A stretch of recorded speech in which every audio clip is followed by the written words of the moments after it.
రెండేళ్ల కాంగ్రెస్ పాలనలో తెలంగాణ ఆటో డ్రైవర్ల జీవితాలు ఆగమైపోయాయని అన్నారు కేటీఆర్.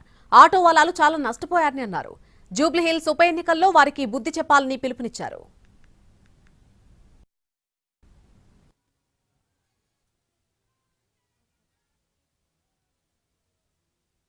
ఆ కిరాయి ఆటోలో రాహుల్ గాంధీ గారు ఎక్కిండు 2 ఏళ్ల కిందట యూసుఫ్ కూడా ఎక్కి ఆడికెళ్ళి 2-3 కిలోమీటర్లు తిరిగి రాహుల్ గాంధీ గారు మీకు ఇది చేస్తా అది చేస్తా అల్లం బెల్లం అని చెప్పి కథలు చెప్పి ఓట్లు వేయించుకునే ప్రయత్నం చేసిండు ఆటో సోదరులది.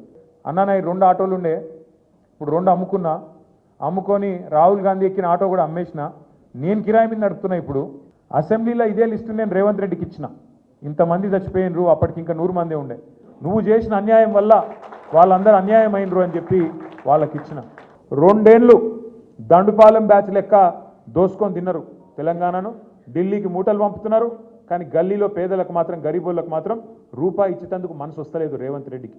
ఇలా రేపు నీ ఓట్లు కొనుక్కునేందుకు కాంగ్రెస్ దండుపాలెం బ్యాచ్ దిగుతున్నది. వాళ్ళకు బుద్ధి చెప్పాలి అంటే ఖచ్చితంగా వాళ్ళు ఇచ్చే పైసలు బరాబర్ తీసుకోండి, ఏం ఇబ్బంది లేదు, దొంగ పైసలు అవన్నీ.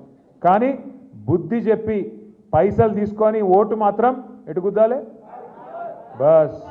ఎందుకంటే 3 రంగుల జెండా కింద